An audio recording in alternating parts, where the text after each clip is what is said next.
Imaginez ouvrir une lettre qui transforme complètement votre compréhension de votre propre famille. Marco menait une vie tranquille jusqu'au jour où il est tombé sur une lettre énigmatique cachée au fond d'un tiroir oublié.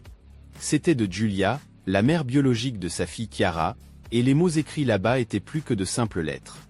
Ils révélaient un secret gardé depuis des années, un secret capable de faire la lumière sur toutes les tensions, douleurs et silences gênants qui imprégnaient sa maison. Giulia mentionnait quelque chose à propos de Chiara, quelque chose que Marco ne pouvait jamais imaginer. Il était confronté au défi de savoir comment révéler cela à Chiara, mais il savait qu'il devait le faire. Le contenu de cette lettre ne pouvait pas être simplement ignoré.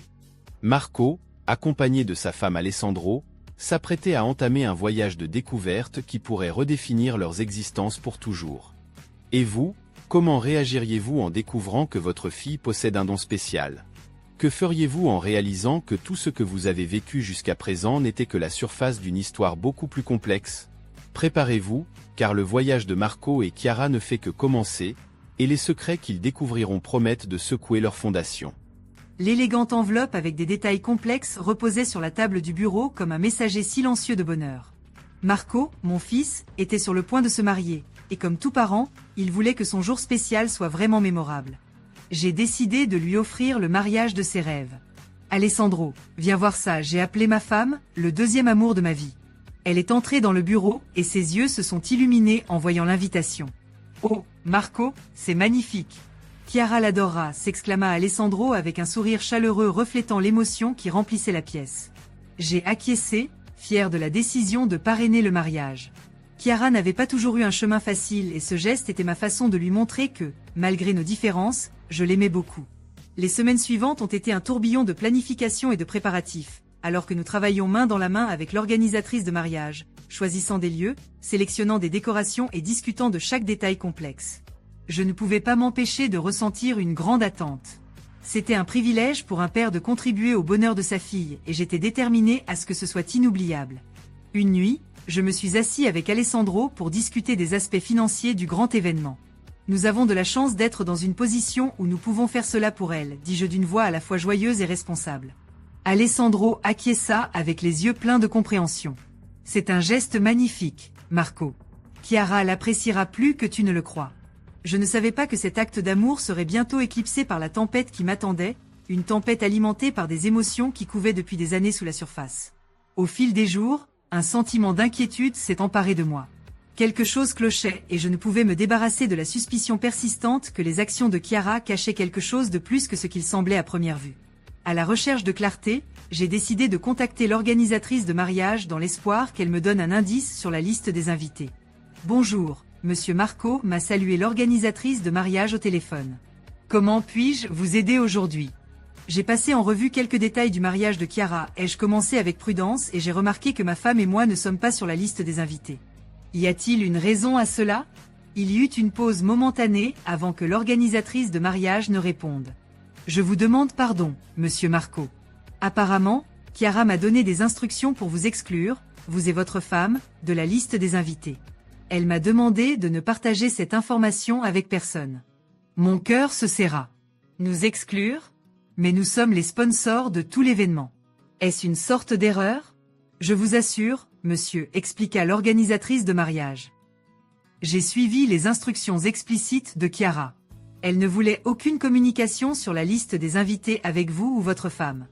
L'incrédulité et la douleur se mêlèrent en moi. J'ai besoin de voir cette liste d'invités, quoi qu'il en soit, dis-je. Je suis son père et je mérite de savoir qui assistera à son mariage. Après l'avoir convaincu, l'organisatrice de mariage accepta de partager la liste des invités. Alors que je parcourais les noms, un sentiment de naufrage m'envahit. Alessandro et moi étions absents. La colère et la confusion se mêlèrent, exigeant une explication que seule Chiara pouvait donner. Ce soir-là même, j'affrontai Alessandro dans le salon. Peux-tu le croire, Alessandro ? Elle nous a délibérément exclus de la liste des invités. Je ne comprends pas pourquoi elle ferait une telle chose. Alessandro, fronçant les sourcils, répliqua. Marco, il doit y avoir une raison. Parlons-lui et découvrons-la. Nous avons encore le temps de régler les choses. Je n'aurais jamais imaginé que cette découverte m'entraînerait dans un affrontement avec ma fille, déterrant des années de ressentiment et de douleur enfouie. La révélation de l'exclusion délibérée de Chiara hantait mes pensées et le besoin de réponse me poussait à la confronter. Je ne pouvais pas comprendre pourquoi elle nourrissait tant de ressentiment, surtout quand mon intention était de lui offrir le mariage de ses rêves. Une nuit, alors que le soleil disparaissait à l'horizon et projetait de longues ombres dans le salon, j'ai appelé Chiara. « Nous devons parler », lui dis-je d'un ton sévère, les émotions à fleur de peau. « Pourquoi, papa ? Est-ce qu'il se passe quelque chose ?» La voix de Chiara contenait une pointe d'inquiétude, comme si elle s'attendait à une conversation banale. J'ai respiré profondément, essayant de calmer mes nerfs. J'ai vu la liste des invités, ou devrais-je dire l'absence délibérée de nos noms dessus. Que cela signifie-t-il, Chiara ? Il y eut un bref silence avant que Chiara ne réponde. « Oh, ça, papa. C'est mon mariage et c'est moi qui décide qui vient. Tu as déjà fait assez et je n'ai pas besoin que ta participation gâche ma journée. » Mon cœur se serra devant la dureté de son ton. « Te gâcher la journée, Chiara ? Je suis ton père et je n'ai voulu que ton bien. Pourquoi cette rancune ? Chiara ricana. Rancune ? Tu ne comprends vraiment pas, n'est-ce pas ? Tu n'as jamais été là pour moi quand ça comptait. Tu as toujours choisi quelqu'un d'autre que moi. » Les accusations coupaient l'air comme un couteau. J'ai fait de mon mieux, Chiara. Je pensais te protéger et te garder en sécurité, plaidai-je d'une voix tendue. Mais tu ne m'as jamais protégé d'elle, répliqua Chiara. Tu l'as amenée dans nos vies, l'as fait défiler comme si c'était ma mère, puis tu t'es rangé de son côté à chaque fois. Alessandro, qui avait écouté en silence, intervint. Chiara, nous sommes une famille. Nous affrontons les défis ensemble et j'ai toujours essayé d'être là pour toi. L'amertume de Chiara s'intensifia. Famille ? Je ne sais même plus ce que cela signifie. Papa, tu l'as toujours choisi elle et Jean et payé le prix. L'affrontement creusait dans le passé, déterrant des blessures et des ressentiments qui étaient restés enfouis. Le poids de l'histoire pesait sur nous, laissant la pièce chargée d'émotions non résolues. L'affrontement avec Chiara laissait des blessures qui semblaient irréparables. L'échange amer d'accusations et de problèmes non résolus planait comme un nuage d'orage sur ce qui était censé être une occasion joyeuse. Incapable de supporter le poids de la trahison, j'ai pris une décision qui bouleverserait les plans du mariage. Un matin, le cœur serré, j'ai appelé l'organisatrice du mariage pour lui annoncer la nouvelle. J'ai décidé d'annuler tous les préparatifs du mariage, lui dis-je d'une voix ferme mais empreinte de tristesse. L'organisatrice, surprise et inquiète, répondit. « Monsieur Marco, êtes-vous sûr ?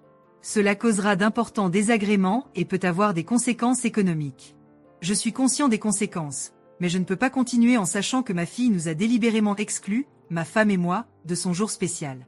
Ce n'est pas le mariage que j'avais imaginé, expliquai-je, le poids de ma décision évident dans mon ton.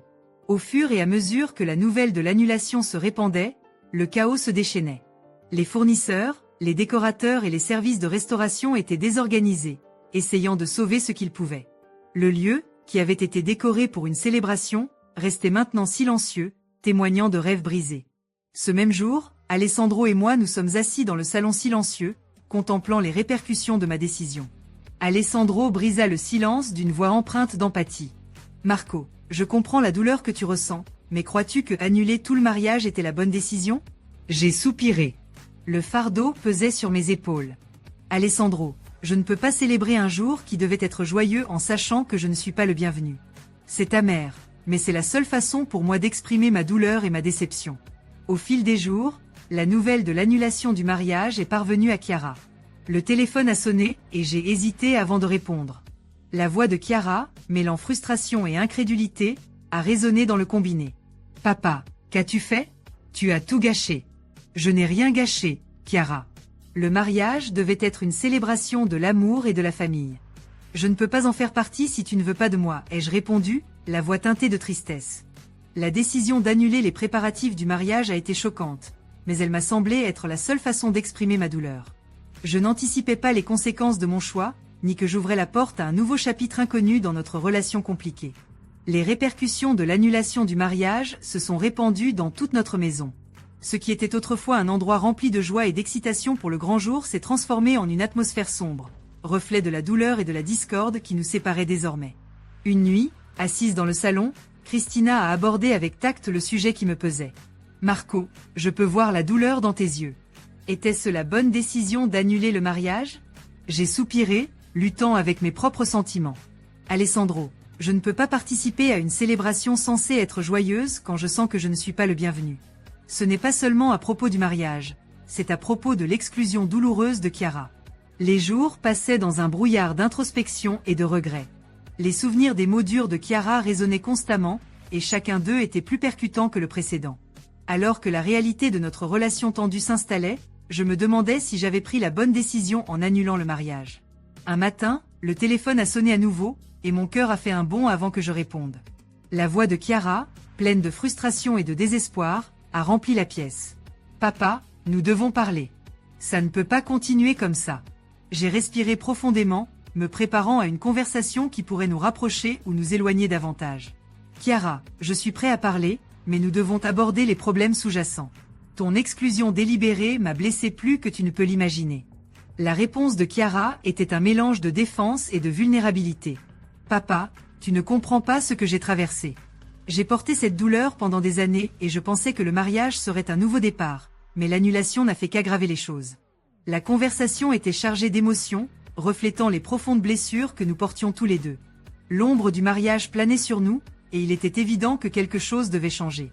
Avec un espoir prudent de réconciliation, Chiara a tendu la main. « Papa, nous devons parler. » La voix de Chiara de l'autre côté de la ligne était pleine d'incertitude. « Nous pouvons nous retrouver quelque part.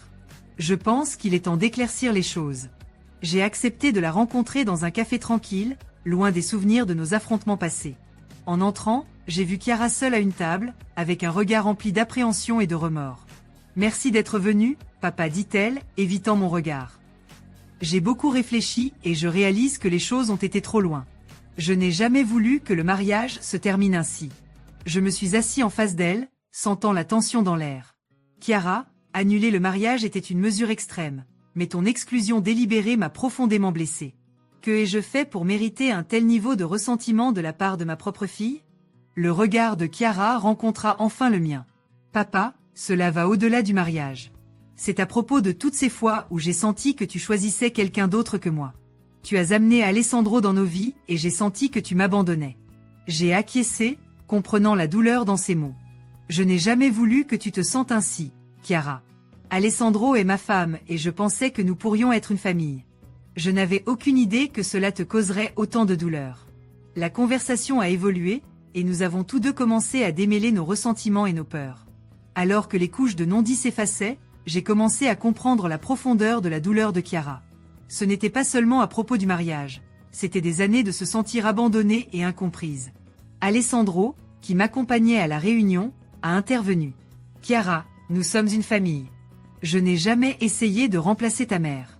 Je te valorise et je veux trouver un moyen de continuer ensemble. » Les yeux de Chiara se sont adoucis. Une lueur de vulnérabilité a émergé. « J'ai été en colère pendant longtemps, papa. Il est temps de laisser aller cette colère et de trouver un moyen de guérir, mais ce ne sera pas facile. » La tentative de réconciliation a marqué le début d'un voyage difficile vers la compréhension et le pardon. Ce jour-là, nous sommes sortis du café avec un accord provisoire pour travailler à reconstruire notre relation. Je ne savais pas que ce ne serait que le début d'une série de révélations qui changerait la dynamique de notre famille. Les semaines se sont transformées en mois, et la timide réconciliation entre Chiara et moi a apporté des moments de progrès et de recul. Malgré nos efforts pour réparer notre relation tendue, certaines blessures étaient encore trop ouvertes pour guérir complètement. Alors que Chiara commençait un nouveau chapitre de sa vie, je faisais face à la réalité que, parfois, malgré l'amour d'un père, il y a des forces qui échappent à notre contrôle. Un après-midi, avec le soleil disparaissant à l'horizon, Chiara est venue me rendre visite. L'air était chargé de mots non dits et d'émotions non résolues. Elle m'a regardé avec un mélange de remords et d'acceptation dans les yeux. « Papa, j'ai décidé de continuer ma vie. Matteo et moi avons rompu, et je pense recommencer à zéro, » admit Chiara, sa voix chargée de déception passée. J'ai acquiescé, ressentant une sensation de mélancolie. « Chiara, la vie est pleine de rebondissements. Je te souhaite la force de naviguer à travers eux et de trouver le bonheur que tu mérites. » Alessandro, qui avait été témoin silencieux des complexités de notre dynamique familiale, a fait un pas en avant. « Chiara, peu importe ce qui s'est passé entre nous, ton père et moi ne voulons que ton bien. Nous te souhaitons un avenir rempli de joie et de réalisation. » Les yeux de Chiara se sont remplis d'un mélange de gratitude et de tristesse. « Je n'aurais jamais pensé que nous en arriverions là, papa. Je ne voulais pas que les choses finissent ainsi. » J'ai soupiré, reconnaissant la complexité de notre parcours. « Chiara, La vie est imprévisible. Parfois, nous ne nous comprendrons pas, mais j'espère que tu trouveras le bonheur que tu cherches. Je te souhaite tout le meilleur. Quand Chiara est partie et que la porte s'est refermée derrière elle, j'ai ressenti un mélange d'émotions, soulagement, tristesse et un sentiment persistant de culpabilité. La tentative de réconciliation avait apporté des moments de compréhension, mais il était évident que certaines blessures étaient trop profondes. J'ai regardé Alessandro, qui a posé une main rassurante sur mon épaule. « Marco, tu as fait tout ce que tu pouvais. » Parfois, lâcher prise est la seule façon pour les deux parties de trouver la paix, murmura Alessandro, avec la sagesse que donne l'expérience. Les échos de l'amour d'un père et de la douleur d'une fille sont restés dans le salon silencieux. Alors que Chiara entrait dans le prochain chapitre de sa vie, je souhaitais un avenir de guérison et de bonheur, même si je n'en faisais pas partie. Les complexités de la dynamique familiale m'avaient enseigné que, parfois, les expressions les plus profondes de l'amour se manifestent sous forme de détachement. Les semaines qui ont suivi le départ de Chiara ont été étranges et silencieuses. Alessandro et moi avons tenté de reprendre notre routine, mais le poids de l'absence de notre fille était évident à chaque coin de la maison. Les repas se déroulaient en silence, les conversations commençaient souvent et se terminaient avec Chiara. Chaque détail de la maison, de la décoration aux photos encadrées, semblait murmurer des souvenirs de temps plus simples et plus heureux. Un jour, alors que je rangeais quelques papiers dans le bureau, j'ai trouvé une lettre adressée à moi. C'était de la mère biologique de Chiara, Giulia. Cela faisait des années que je n'avais pas eu de ses nouvelles. Les mains tremblantes, j'ai ouvert l'enveloppe et j'ai commencé à lire. Marco. J'espère que cette lettre te trouve bien. Je sais qu'il y a longtemps que nous n'avons pas parlé, mais il y a quelque chose que je dois partager. Je ne sais pas si Chiara t'en a déjà parlé, mais elle m'a contacté il y a quelques mois. Elle était à la recherche de réponses, quelque chose que je n'ai jamais eu le courage de te dire. En fait, je n'ai pas su comment gérer cela à l'époque. Chiara est une enfant spéciale, non seulement pour nous, mais dans le sens le plus profond du terme. Pendant les premières années après sa naissance, elle manifestait une sensibilité et une perception au-delà de son âge. J'étais effrayée et je ne savais pas comment gérer cela. C'est pourquoi j'ai décidé de m'éloigner, pensant peut-être la protéger de quelque chose de plus grand que moi. Je sais que tu as fait de ton mieux pour élever Chiara, et cela se voit dans ce qu'elle est devenue. Cependant, j'ai l'impression qu'elle porte encore le poids de ne pas comprendre complètement qui elle est. Marco, Chiara a besoin de nous tous, pour l'aider à trouver sa véritable identité et sa véritable mission. Avec affection. Giulia. J'ai fini de lire la lettre avec un sentiment de désarroi. Que voulait dire Giulia par spécial? J'ai toujours su que Chiara était unique, mais je n'avais jamais imaginé qu'il y avait quelque chose de plus profond derrière cela. Le cœur lourd, j'ai décidé qu'il était temps de chercher des réponses. Ce soir-là, j'ai partagé la lettre avec Alessandro. Il était tout aussi surpris que moi. « Marco, que cela signifie-t-il » demanda-t-il, clairement perturbé. « Je ne sais pas, Alessandro. Mais je sens que nous devons découvrir. Chiara mérite de connaître la vérité sur elle-même, quelle qu'elle soit. Nous avons décidé de chercher Chiara et de lui parler de la lettre. Après quelques jours de tentatives de contact, elle a finalement accepté de nous rencontrer à nouveau dans le même café où nous avions commencé notre conversation difficile. Quand nous nous sommes assis, j'ai pu voir que Chiara était curieuse et un peu appréhendée. J'ai pris la lettre de Giulia et je l'ai lui ai remise. Chiara l'a lue en silence, les yeux remplis de larmes. « Maman a toujours été un mystère pour moi, dit-elle, la voix tremblante. Je n'ai jamais compris pourquoi elle m'avait laissé, mais maintenant il semble qu'il y ait quelque chose de plus. Quelque chose que même toi, papa, tu ne savais pas. Chiara, je ne sais pas ce que cela signifie, mais nous sommes là pour découvrir ensemble, ai-je répondu, en lui tenant la main. Chiara a respiré profondément et a acquiescé. La décision de chercher Giulia était mutuelle, et nous savions que cela ne serait pas facile. Nous avons passé les jours suivants à essayer de localiser Giulia. Elle avait déménagé plusieurs fois au fil des ans, mais nous avons finalement obtenu une adresse grâce à de vieux amis communs. Le voyage pour trouver Giulia a été tendu et plein d'attentes. Quand nous sommes enfin arrivés à la petite maison à la campagne, Chiara était nerveuse, mais déterminée. Giulia a ouvert la porte, et pendant un moment, il semblait que le temps s'était arrêté. Les retrouvailles ont été pleines de larmes et d'étreintes, et finalement nous nous sommes assis pour parler. « Giulia, ta lettre nous a laissé avec beaucoup de questions, ai-je commencé, essayant de rester calme. Giulia a soupiré et a acquiescé. « Je sais, Marco. Je suis désolée pour tout. Chiara, quand tu étais petite, tu avais un don. Tu pouvais ressentir les émotions des gens autour de toi d'une manière très intense. C'était presque comme si tu pouvais lire leurs pensées, mais c'était plus profond que ça. J'ai eu peur parce que je ne savais pas comment t'aider à contrôler ça. C'est pourquoi je me suis éloignée, mais maintenant je réalise que j'ai fait ça de la pire façon possible. Chiara était stupéfaite. Alors, tout ça est vrai? J'ai toujours senti qu'il y avait quelque chose de différent en moi, mais je pensais que c'était juste mon imagination. Giulia a pris la main de Chiara. C'est vrai, ma chérie. Et c'est un don que tu dois comprendre et apprendre à contrôler. Ce n'est pas une malédiction, comme je le pensais à l'époque. C'est une partie de qui tu es. Avec cette révélation, nous avons décidé que la meilleure façon d'aider Chiara serait de rechercher des conseils d'experts qui pourraient l'aider à comprendre et à contrôler ses capacités. Ce fut un voyage long et difficile, mais cela a également apporté un nouvel espoir à notre famille.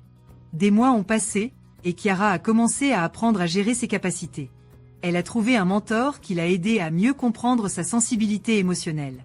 Ce processus non seulement l'a aidée à se connecter plus profondément à elle-même, mais a également ouvert la voie à une nouvelle compréhension entre nous. Une nuit, alors que nous étions tous réunis à la maison, Chiara nous a appelés pour une conversation. Elle semblait plus confiante et sereine que jamais. Papa, Alessandro, maman, je tiens à vous remercier de votre soutien. Je sais que ce n'était pas facile, mais j'ai l'impression de trouver enfin mon chemin. Je veux que vous sachiez que je vous aime et que, quoi qu'il arrive, vous serez toujours ma famille. Alessandro et moi avons été émus, et Giulia avait aussi les larmes aux yeux. Chiara, nous sommes très fiers de toi, a déclaré Alessandro. Tu es une femme forte et courageuse, et nous sommes là pour te soutenir en tout. Chiara sourit et continua. Je veux aussi dire que j'ai compris que faire partie de mon don est d'aider les autres. Je veux l'utiliser pour faire la différence dans la vie des gens, comme vous l'avez fait dans la mienne. À partir de ce moment-là, notre famille a commencé à guérir les blessures du passé. Le chemin n'a pas été facile, et nous avons souvent dû affronter nos propres démons, mais nous l'avons fait ensemble. Chiara est devenue une source d'inspiration pour nous tous, et sa détermination à utiliser son don pour le bien a apporté un nouveau but à nos vies. Au fil du temps, notre famille a trouvé une nouvelle dynamique. Les révélations sur le passé et les capacités de Chiara nous ont rapprochés de manière que nous n'aurions jamais imaginée. Chiara s'est engagée à aider les personnes confrontées à des défis émotionnels et mentaux, utilisant sa sensibilité pour offrir du réconfort et de la compréhension. La relation entre Chiara et Alessandro s'est également renforcée. Ils ont commencé à travailler ensemble sur des projets communautaires, aidant les familles en crise et offrant un soutien émotionnel. C'était un processus de guérison pour les deux, et voir leur croissance et leur union m'a rempli le cœur de joie. L'un des moments les plus marquants a été lorsque Chiara a décidé d'organiser un événement pour partager son histoire et son don avec la communauté. Elle voulait montrer aux gens que d'être différent n'était pas une malédiction, mais une bénédiction. L'événement a été un succès, avec de nombreuses personnes exprimant leur gratitude et leur admiration pour sa courage et sa sincérité. Après l'événement, lors d'une conversation intime à la maison, Chiara s'est ouverte davantage sur ses expériences et ses sentiments. Papa, maman, j'ai beaucoup réfléchi à tout ce que nous avons traversé. Je sais qu'il y a eu des moments difficiles, mais j'ai l'impression que tout cela nous a menés jusqu'ici. Je ne serais pas qui je suis aujourd'hui sans chacun de vous. J'ai embrassé ma fille, ressentant un mélange de fierté et d'amour. Chiara, tu es une lumière dans nos vies. Ta force et ta détermination nous inspirent chaque jour. Nous sommes là pour toi, toujours. Giulia a ajouté. Et nous voulons que tu saches que nous serons à tes côtés à chaque étape de ce parcours. Nous sommes très fiers de qui tu es devenu. Dans les mois suivants, nous avons continué à travailler sur notre relation et à renforcer les liens familiaux. Elena a également commencé à faire partie active de nos vies, apportant son expérience et son soutien. Sa présence a apporté une nouvelle dimension à notre famille, et les conversations que nous avons eues étaient essentielles à notre compréhension et à notre croissance mutuelle. Alors que notre famille continuait à évoluer, nous avons réalisé que les cicatrices du passé, bien que profondes, ne nous définissaient pas. Elles faisaient partie de notre histoire, mais témoignaient également de notre capacité à surmonter et à être résilients. Un après-midi, alors que nous marchions ensemble dans le parc, Chiara s'est arrêtée et a regardé vers l'horizon. « Papa, maman, j'ai l'impression que nous sommes bien là maintenant. Nous avons encore beaucoup à apprendre et à grandir, mais je sens que nous sommes prêts pour ce qui vient. » Nous avons souri et avons continué à marcher, ensemble, prêts à affronter l'avenir avec espoir et amour. Le voyage de notre famille était loin d'être terminé, mais nous étions plus forts et plus unis que jamais. Cependant, comme dans toute histoire, un nouveau chapitre était sur le point de se dérouler. Lors d'un dîner en famille, nous avons reçu une visite inattendue. Un homme inconnu, élégamment vêtu, a frappé à notre porte. Il s'est présenté comme Thomas, un ancien ami de Giulia. « Désolé de vous interrompre, mais il y a quelque chose d'important que je dois partager avec vous, a-t-il dit, avec un air de sérieux. Thomas a révélé qu'il connaissait Julia depuis les temps où Chiara était bébé et qu'il y avait plus de secrets sur l'origine des capacités de Chiara. Il nous a parlé d'une ancienne société de personnes dotées de dons spéciaux, qui avait été démantelée il y a des années, mais dont les membres restaient en contact et se protégeaient mutuellement. Julia et moi faisions partie de cette société, expliqua Thomas. Et je crois que Chiara pourrait avoir un rôle crucial dans son avenir. Chiara était perplexe.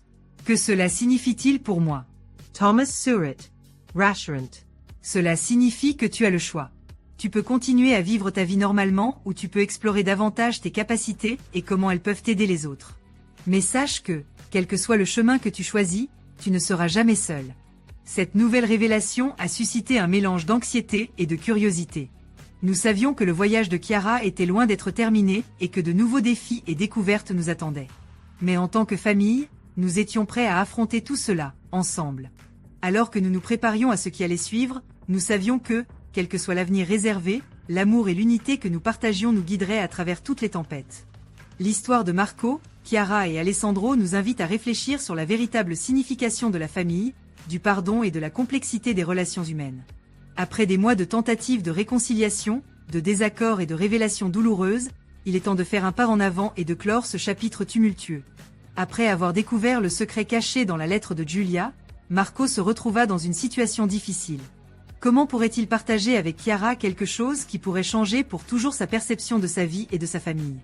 La réponse, il le savait, résidait dans l'honnêteté et l'amour. Marco décida de s'asseoir avec Chiara et Alessandro pour une conversation franche et ouverte. Il commença par parler de la lettre et de ce qui y était écrit. Chiara, initialement surprise et confuse, écouta attentivement pendant que son père expliquait tout ce que Julia avait révélé.